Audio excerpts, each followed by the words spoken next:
Today let's build a bench. Here's my rough plans that I'm going to be working off of. So yeah, I've worked up my plan in CAD ahead of time, but I still tend to treat it as guidelines as I build it. I'm expecting to sort of fiddle with this as I go through it, but it helps me work out dimensions and design principles and make sure my wife likes it and all that sort of stuff. But I'm going to start with the top because that is the most visually impactful part of the piece. Now in my plan, I've got it at 1 1/8 inches, but I think I actually want it a bit thicker, partly for visual, partly for strength, because it's going to be like a 40-inch long piece and I don't really want it to do much flexing or anything like that. I'm building it out of walnut and I have plenty of walnut. Unfortunately, I only have one piece of 8/4 or 2-inch thick walnut. Everything else I have is 4/4 or 1 inch thick.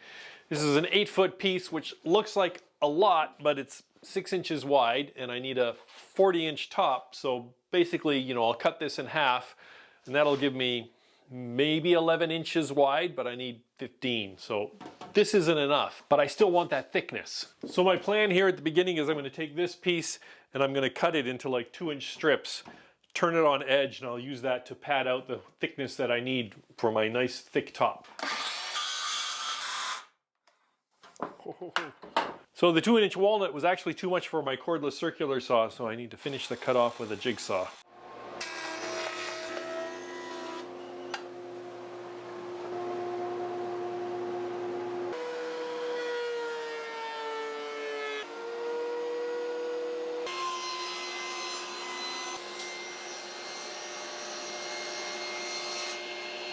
So it's now day 2 on this project. Not that I'm working the whole day on it, it's more like evening number 2. Yesterday I did the initial milling on this and then I let the pieces sit overnight and then I brought them over to my cast iron table saw to test them.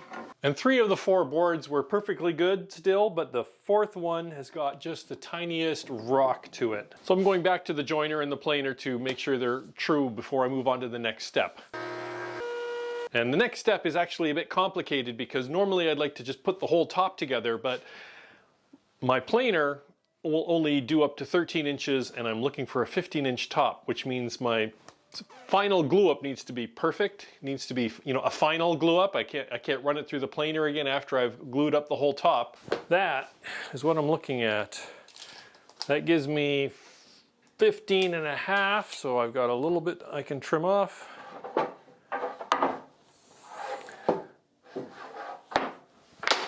But I'm going to glue it up into 2 pieces like this and then plane it down so it's perfectly flat and then put that last bit together. And yeah, clearly this would be a lot easier if I had a 15 or a 20-inch planer. So I'm going to glue these 2 narrow pieces on here and then do the same over there, so I'll have 2 roughly identical pieces that get put together probably tomorrow. Clamp up session 1 complete. 2 pieces. And with the glue dry, I'm going to take them out of clamps and then I'm going to run them through the planer just enough to take them down to a perfect flatness. The skinny pieces slipped a little bit below the surface here. And while I primarily work with power tools, every now and then a sharp hand plane is it's not that hard to just take these down a little bit here.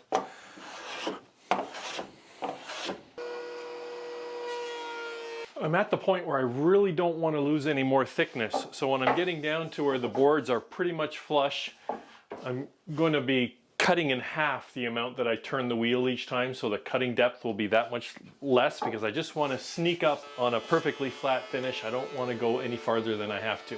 So with the planing completed, I'm actually kind of disappointed because I'm down to about 1 3/8 inches in thickness. In fact, just a hair underneath that.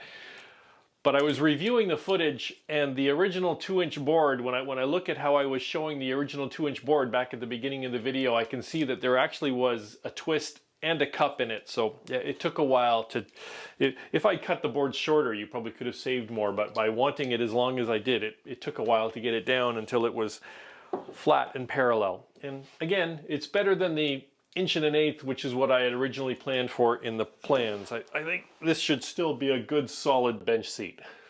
So I've decided what sides I want up and I've arranged how I want them to go together. So the next thing I'm going to do is I'm going to run these 2 edges over the joiner one more time.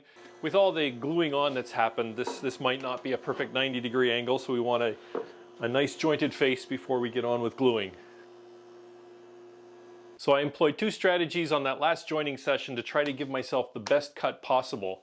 First of all, I slowed myself down to about something like half of what I might normally push a board over to the cutters. Going slower means you're getting more cuts per inch because the cuts are closer together. You get a much finer cut.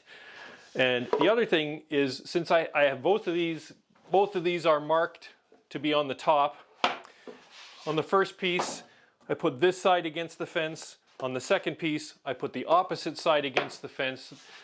There's a name for that, I forget what that is, but basically if there's any variation in the fence of the joiner, this will cancel it out, and so we should get a nice perfect joint here. I also cut a fresh clean end on the two boards, but that's because my next step is doweling. Dowels is admittedly an optional step. If you are really good at getting perfectly aligned pieces when you laminate them together, go ahead. When I need an absolutely perfect joint, I usually will use my Dowel Max jig for alignment purposes. You don't have to use a Dowel Max if you have a domino, or if you have another doweling jig. There are alignment check marks on the end and on the one face of the jig. And those alignment check marks go here at the end of the piece and then here on the top. I'm only drilling one hole because, again, I'm using this for alignment, not really for strength. Then they have a jig here for spacing it out. This is just an aluminum rod with two spacers on it. This one's for 1/4 inch dowels. This one's for 3/8 inch dowels. I just keep them on the rod so I don't lose them. They're locked in place with an Allen key, and you can move them along the rod, and that will set your offset when you're using this to space out your dowel holes. And I'd like the holes to be fairly close together because, again, I want perfect alignment. So this just has a little stud that goes in the hole that you just drilled. And then you bring the jig right up against it so that the next hole, I'll have one now every 6 inches roughly. Just have to make sure you remember which hole you're drilling into. I'm drilling in the center one.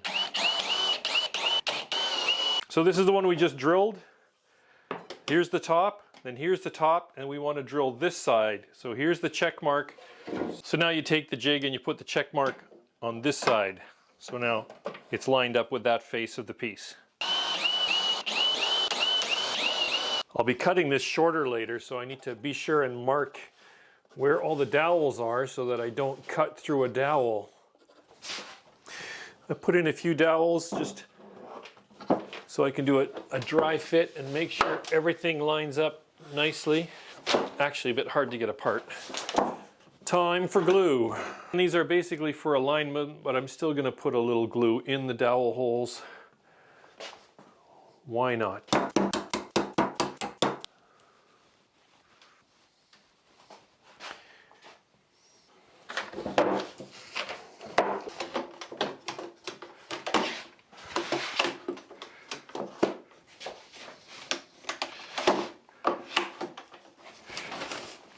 These pistol grip clamps give great leverage sometimes when you really just need a little extra hand to get things squeezed shut. Most important thing is that this is pretty perfectly level.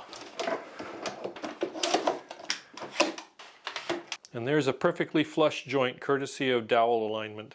A couple of days later, and I've got it out of the clamps and it's looking good. There was just a little glue squeeze out down the middle that I've cleaned up. There's just a few little spots here and there where I've got some tiny little cracks that I want to fill with some epoxy. They're small. I don't think they go through, but I still put some tuck tape on the other side. There's actually a void here. I don't think it connects, but better safe than sorry. I'm using some West System epoxy, and what I like to do is I mix in some black ebony stain that turns the epoxy a rich black color, which I think looks really good against the walnut.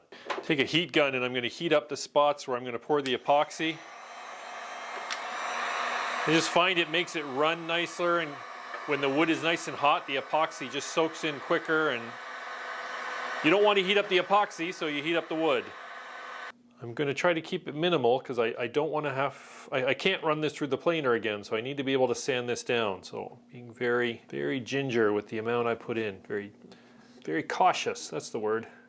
I'm just going to keep an eye on it for the next 5 minutes to see if anything needs a little bit more, like there, it's running down.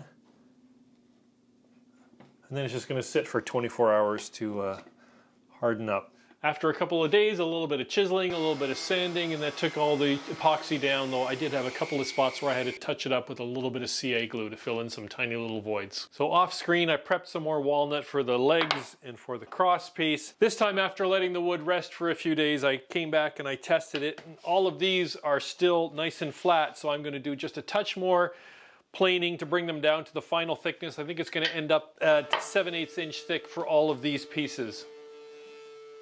And since I'm now pretty sure about the finished thickness of these pieces, I went back to those CAD drawings and I updated it with the accurate dimensions. It was easy to do, and it just makes things a little bit easier as I go forward. I have 4 pieces for the top and the bottom of the leg assemblies, and those need to get ripped down to 3 inches and then cross cut to 14 inches.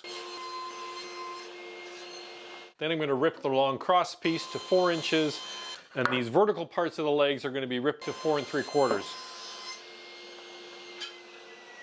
Then I took the cross piece down to a finished length of 36 inches and the vertical parts of the legs to 14.5. The cross piece goes through the legs and it fits into a notch there, and that's the next thing I want to do. So I'm going to cut a notch in my vertical parts, and to do that I put in my box joint jig because it's got a nice flat top and just easier than fiddling with the dado blade, I find. I set my blade to my desired height and I put 2 stops on either side, which should give me what I'm looking for. This is a sample of the width that I want.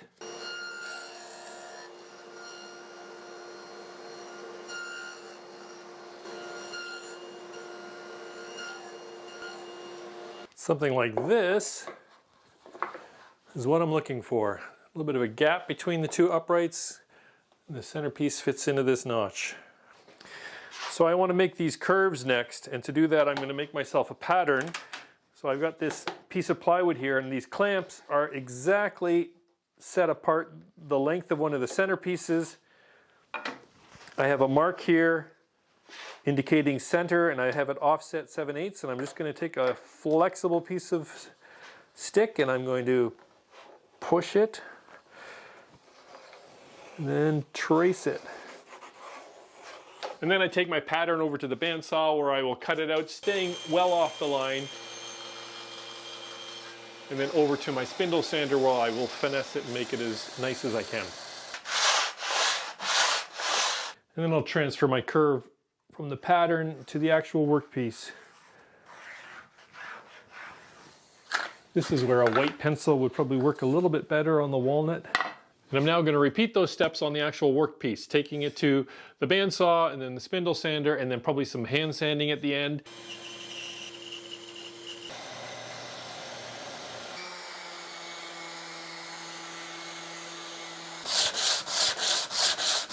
I want to round over these 2 edges, soften up the edges, and I want to do that now before I get too far along with assembly, because once this is assembled into a leg unit, it'll be really difficult to do that.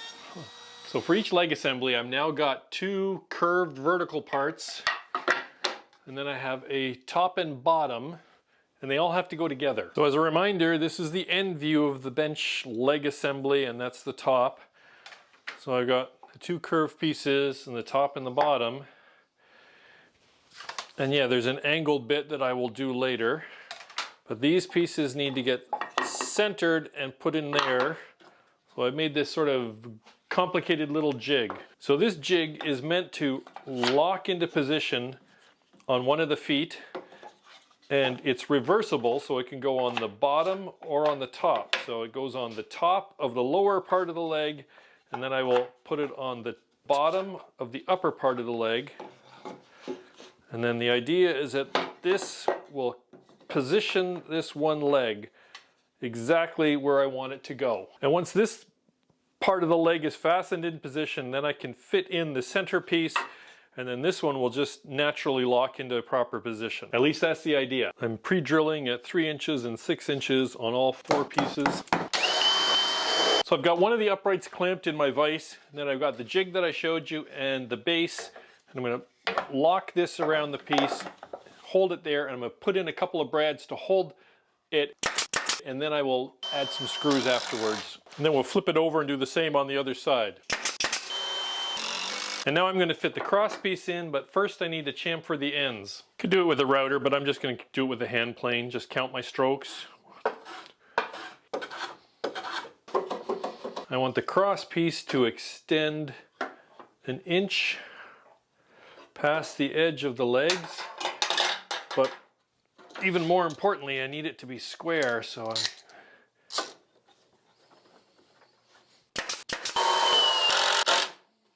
and the same on the other end. And now I take the other curved piece and I fit it in, and it will just go pretty much where it needs to go. And I can still use part of the jig to hold the pieces into position while I tack them in place with a couple of brads. And so this gives us the first opportunity to get a look at what we're going to end up with. I still need to cut the top to about this long. I haven't cut that yet. I should do that soon. But it gives us the first look. My wife and I came down and spent some time looking at it and discussing it. With the top roughly in position, one thing we noticed is that the top of the legs, I think, is too long. Right now they're the same length as the bottom of the leg, but I think we're going to cut this back about 1 inch. It's one change we're going to make. I also realized that I totally forgot to cut the curves. I was supposed to cut a curve in this cross piece before we assembled it, and I realized that as soon as I had it screwed together. So I've got basically 3 choices. Number 1, take it apart. I could take it apart, but it would probably be destructive to 2 of the legs, and then I would have to make some new ones out of fresh walnut, which I could do. Number 2 would be to put the curve in with a jigsaw. Just do it with it together. I could do that also. I'm not real keen on that idea. I've never been a real fan of the jigsaw, and it would require a bit of finesse, but that probably could also work. Number 3 is changing our design.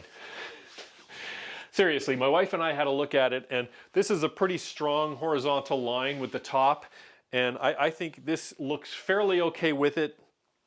It depends if you're looking at it straight or at the angle. You still get this sort of a curve here.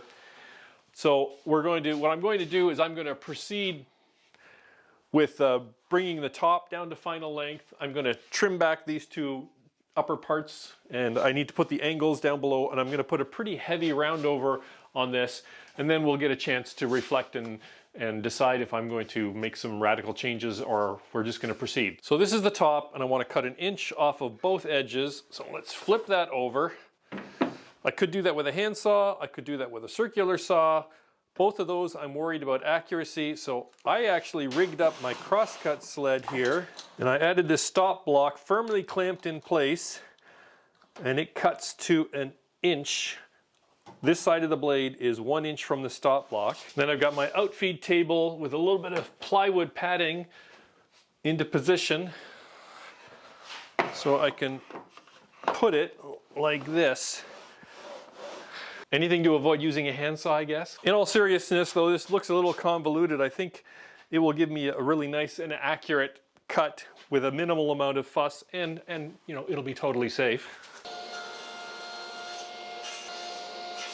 And yeah, feel free to laugh at me. It was literally not until after I'd made the first cut that I realized I would need to move it to the other side of the blade for 2 of the legs. But fortunately, I have another sled where I've got room on this side of the blade, so I've just clamped this in the same position, and we'll do the other 2 cuts this way.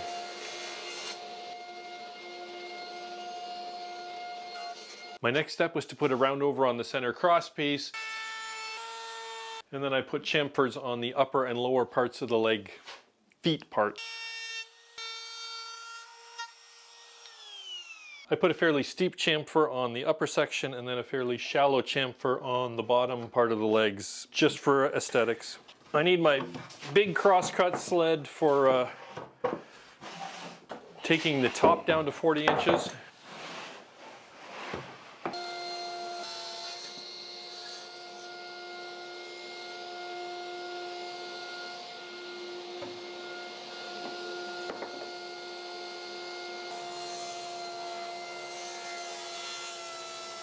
That second cut burned a bit, but I have just a little bit to play with, so I'm just going to give it a little tap and then take a skim coat again.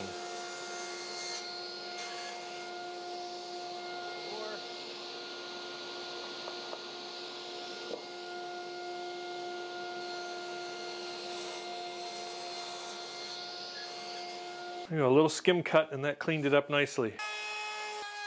So with the top trimmed down to size and all of these edges rounded,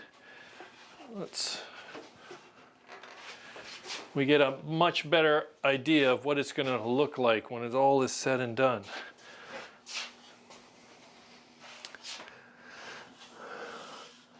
I am liking it.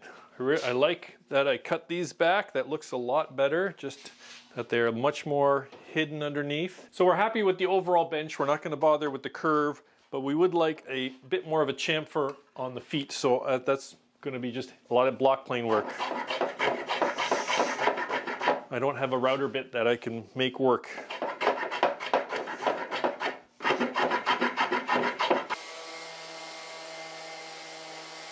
So after some planing and sanding, we have what looks like some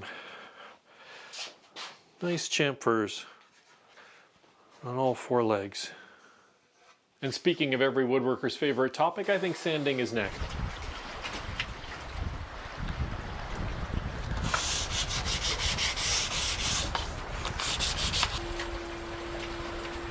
I label almost all of my pieces with my name and the year. Wow, unfortunately my can of acetone is totally empty. That's weird. I think the last little bit must have evaporated. Handwritten it is this time. I'm using Minwax oil modified polyurethane for a finish, water-based.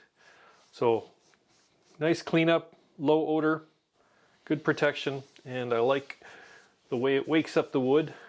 The first coat gets really sucked into the wood because it's so dry. I'm going to put probably 3 coats on the base and probably 4 or even 5 on the seat of the bench. And this is what it looks like after 4 coats of finish. But the grain on the legs is really gorgeous. There's some quilting here and some lovely rippling. It's really beautiful. The base gets attached to the top with screws, and I need to allow for wood movement. On each leg, I'm going to drill for 3 screws. The one in the middle is just going to be a simple hole, but the one on the ends, after I drill the hole, I'm just going to wiggle the drill a bit so there's a bit of room for the screw to move once it's attached. A little bit of careful positioning.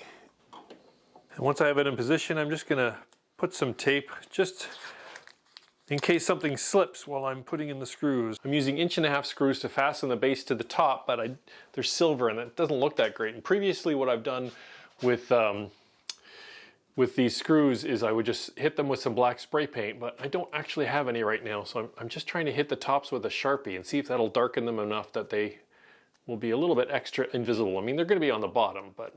And I pre-drilled through here, but I need to actually now drill into the top itself, and I'm using a much skinnier drill bit for that. And I'm also doing the trick where you just dip the screw a bit into some wax, and that helps them slide into place a little bit easier.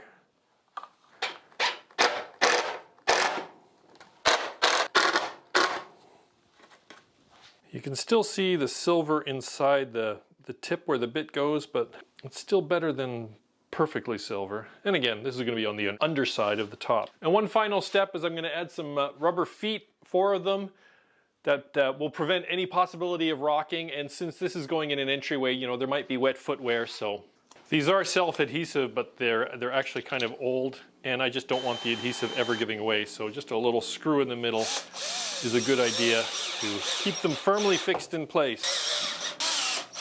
So that's about it, except for actually sitting on it. The top is nice and solid, does not bend. This is going to go by our front entryway, the put on your shoes bench. So that was a fun project. Deviated from the plans here and there, but I think it turned out great. So that's about it. Bye.